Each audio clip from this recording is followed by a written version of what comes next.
ವ್ಯೋಮ ವ್ಯೋಮಾಯ ವಿದ್ಮಹೆ ಸೂಕ್ಷ್ಮ ಸೂಕ್ಷ್ಮಾಯ ಧೀಮಹಿ ತನ್ನೋ ಶಿವಂ ಪ್ರಚೋದಯಾತ್. ಶಿವ ಶಿವ ಶಿವ ಶಿವ ಶಿವ ಶಿವ ಶಿವ ಶಿವ ಆರತೆ ಅನಂತ ಶಿವ ಯೋಗಿ ಮಹಾದೇವ ಯೋಗಿ ಮಹಾದೇವ.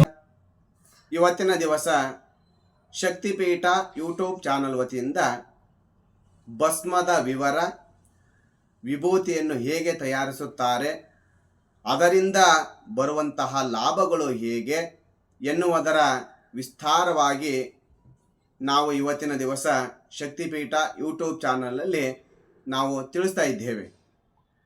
ಸದಾ ನಮ್ಮ ತಂದೆಯವರು ನಮಗೆ ಹೇಳ್ತಾ ಇದ್ರು, ವಿಭೂತಿಯನ್ನು ಹಣೆಯ ಮೇಲೆ ಧಾರಣೆ ಮಾಡಿಕೊಂಡೇ ಓದಲು ಕುಳಿತರೆ ಸದಾ ನಿಮಗೆ ಒಳ್ಳೆಯ ವಿದ್ಯಾ ಮತ್ತು ಜ್ಞಾನ ಲಭಿಸುತ್ತದೆ ಎಂದು ಸದಾ ನಮಗೆ ಹೇಳ್ತಾ ಇದ್ದರು. ಶಿವನಿಗೆ ಇಷ್ಟವಾದಂತಹ ವಸ್ತು ಎಂದರೆ ವಿಭೂತಿ. ವಿಭೂತಿಯ ಮಹಿಮೆ ಮತ್ತು ವಿಭೂತಿಯ ಉಪಯೋಗಗಳು.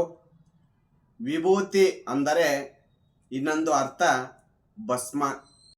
ಹಿಂದೂ ಸಂಪ್ರದಾಯದಲ್ಲಿ ಹಣೆಗೆ ವಿಭೂತಿಯನ್ನು ಲೇಪಿಸುವುದು ಸಹಜ, ಒಂದು ವಿಶೇಷವಾದಂತಹ ಆಚರಣೆಯಾಗಿರುತ್ತದೆ. ನಮ್ಮ ಸಂಪ್ರದಾಯದಲ್ಲಿ ವಿಭೂತಿ ವಿಶೇಷವಾದಂತಹ ಸ್ಥಾನಮಾನವನ್ನು ಪಡೆಯಲಾಗಿದೆ. ಶಿವಭಕ್ತರು ದೇಹದ ಅಂಗಗಳಿಗೆ ವಿಭೂತಿ ಧಾರಣೆ ಮಾಡುವುದು ಸಹಜ. ಶಿವಭಕ್ತರು ವಿಭೂತಿಯನ್ನು ದೇವಿ ಸ್ವರೂಪರಾಗಿ ಕಾಣುತ್ತಾರೆ. ಚಂದನ ಹೇಗೆ ವಿಷ್ಣು ಪರಮಾತ್ಮನಿಗೆ ಪ್ರಿಯವೋ ಹಾಗೆ ಶಿವ ಪರಮಾತ್ಮನಿಗೆ ಭಸ್ಮ ಪ್ರಿಯವಾಗಿರುತ್ತದೆ. ಶಿವ ಪರಮಾತ್ಮನು ತನ್ನ ದೇಹದ ತುಂಬೆಲ್ಲ ವಿಭೂತಿ ಧಾರಣೆ ಮಾಡಿಕೊಂಡು ಇರುವ ಕಾರಣ ಶಿವನನ್ನು ವಿಭೂತಿ ಭೂಷಣ ಎಂದು ಕರೆಯುತ್ತಾರೆ. ವಿಭೂತಿಯನ್ನು ತೋರು ಬೆರಳು, ಮಧ್ಯ ಬೆರಳು ಹಾಗೂ ಉಂಗುರ ಬೆರಳುಗಳಲ್ಲಿ ನಮ್ಮ ಹಣೆಯ ಮೇಲೆ ಧರಿಸಿಕೊಂಡು ಆ 3 ಎಳೆಗಳಿಂದ ಪ್ರಥಮ ಎಳೆ ಇಚ್ಛಾಶಕ್ತಿ ಹಾಗೂ ದ್ವಿತೀಯ ಎಳೆ ಜ್ಞಾನಶಕ್ತಿ ಹಾಗೂ ತೃತೀಯ ಎಳೆ ಕ್ರಿಯಾಶಕ್ತಿಯ ಸಂಕೇತವಾಗಿದೆ. ವಿಭೂತಿಯ ತಯಾರಿಸುವ ವಿಧಾನ ಹೇಗೆಂದರೆ, ದೇಶಿ ಹಸುವಿನ ಸೆಗಣಿಯನ್ನು ತೆಗೆದುಕೊಂಡು ಅದನ್ನು ಬೆರಣಿಯಾಗಿ ಸಿದ್ಧಪಡಿಸಿಕೊಂಡು ಆ ಬೆರಣಿಯನ್ನು ಸುಟ್ಟು ಆ ಬಂದಂತಹ ಬೂದಿಯನ್ನು ತೆಗೆದುಕೊಂಡು ಹಸುವಿನ ಕಾಲಿನಲ್ಲಿ ತುಳಿಸಿ ಬಂದಂತಹ ಬೂದಿಯನ್ನು ಉಂಡೆಯನ್ನಾಗಿ ಪರಿವರ್ತನೆ ಮಾಡಿ ಆ ಉಂಡೆಯನ್ನು ಮತ್ತೆ ಬೆರಣಿನಲ್ಲಿ ಸುಟ್ಟು ಆಗ ಆ ಉಂಡೆ ವಿಭೂತಿಯಾಗಿ ಪರಿವರ್ತನೆಯಾಗುತ್ತದೆ. ಭಸ್ಮವನ್ನು ಧರಿಸಿಕೊಂಡರೆ ಯಾವುದೇ ಭೂತ ಪ್ರೇತಗಳು ನಮಗೆ ಕಣ್ಣಿಗೆ ಕಾಣುವುದಿಲ್ಲ. ಹಾಗೂ ಹಣೆಗೆ ವಿಭೂತಿ ಧಾರಣೆ ಮಾಡುವುದರಿಂದ ತಲೆನೋವು, ತಲೆಗೆ ಸಂಬಂಧಪಟ್ಟಂತಹ ಯಾವುದೇ ರೋಗ ರುಜಿನಗಳು ಬರುವುದಿಲ್ಲ. ಭಸ್ಮದ ವಿವರ ಎಂದರೆ, ಬ ಅಂದರೆ ಕಳೆದು ಹೋಗುವುದು, ಸ್ಮ ಎಂದರೆ ನೆನಪಿಸಿಕೊಳ್ಳುವುದು. ವಿಭೂತಿ ಇದರ ಅರ್ಥ ತೇಜಸ್ಸು ಹಾಗೂ ಕಾಂತಿ ಎಂದರ್ಥ.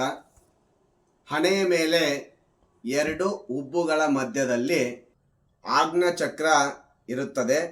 ಇದು ಸಪ್ತಚಕ್ರದಲ್ಲಿ ಒಂದು.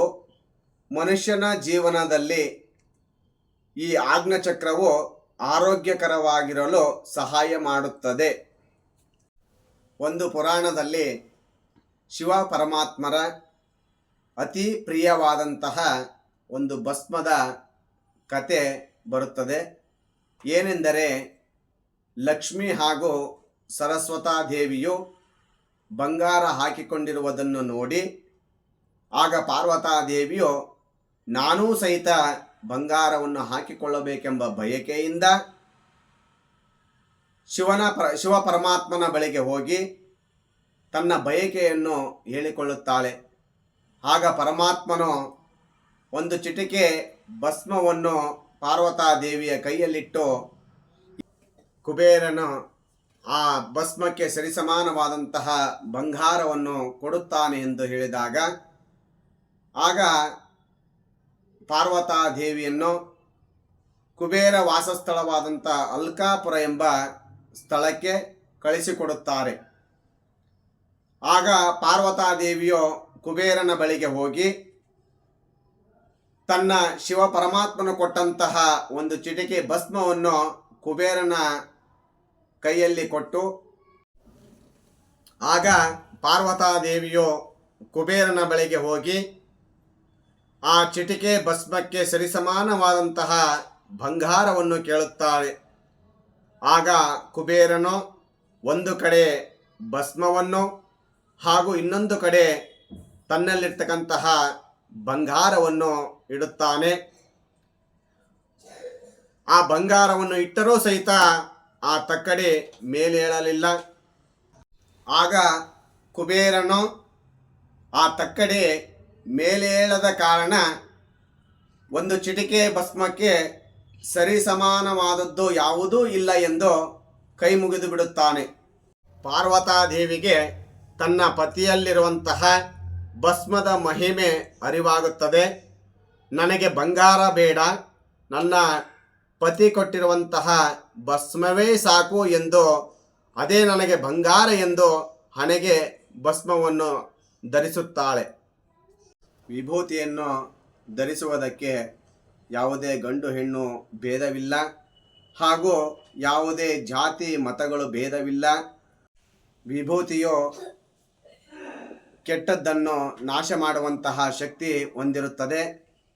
ಆದ್ದರಿಂದ ನಮ್ಮ ಹಿಂದೂ ಪುರಾಣದಲ್ಲಿ ವಿಭೂತಿಗೆ ಬಹಳ ಪ್ರಾಮುಖ್ಯತೆಯನ್ನು ಕೊಟ್ಟು ಆ ವಿಭೂತಿಯನ್ನು ಎಲ್ಲರೂ ಸಹಿತ ಶುಭ ಸಂಕೇತವಾಗಿ ಬಳಸುತ್ತಾರೆ. ಭಸ್ಮಕ್ಕೆ ಸಂಬಂಧಪಟ್ಟಂತೆ ಶ್ರೀ ಚನ್ನಬಸವಣ್ಣನವರ ಸುಂದರವಾದಂತಹ ಒಂದು ವಚನ ಹೀಗಿದೆ: ಅಯ್ಯ ನನಗೆ ವಿಭೂತಿಯೇ ಕುಲದೈವ, ಅಯ್ಯ ನನಗೆ ವಿಭೂತಿಯೇ ಮನೆದೈವ, ಅಯ್ಯ ನನಗೆ ವಿಭೂತಿಯೇ ಸರ್ವಕಾರಣ, ಅಯ್ಯ ನನಗೆ ವಿಭೂತಿಯೇ ಸರ್ವಸಿದ್ಧಿ, ಅಯ್ಯ ನನಗೆ ವಿಭೂತಿಯೇ ಸರ್ವಹರ್ಷ, ಅಯ್ಯ ಕೂಡ ಚನ್ನ ಸಂಗಮದೇವ ಶ್ರೀ ಮಹಾಭೂತಿ ಎಂಬ ಪರಮಜ್ಯೋತಿ ನೀಮಾದಿರ ನನಗೆ ವಿಭೂತಿಯೇ ಸರ್ವಸಾಧನ. ಶಕ್ತಿಪೀಠ ಯೂಟ್ಯೂಬ್ ಚಾನಲ್ನಲ್ಲಿ ಪ್ರಸಾರವಾಗಿರ್ತಕ್ಕಂತಹ ಭಸ್ಮದ ಮಹಿಮೆ ಹಾಗೂ ವಿಭೂತಿಯ ಲಾಭಗಳು, ಈ ವಿಡಿಯೋ ನಿಮಗೆ ಇಷ್ಟವಾದಲ್ಲಿ ಶೇರ್ ಮಾಡಿ.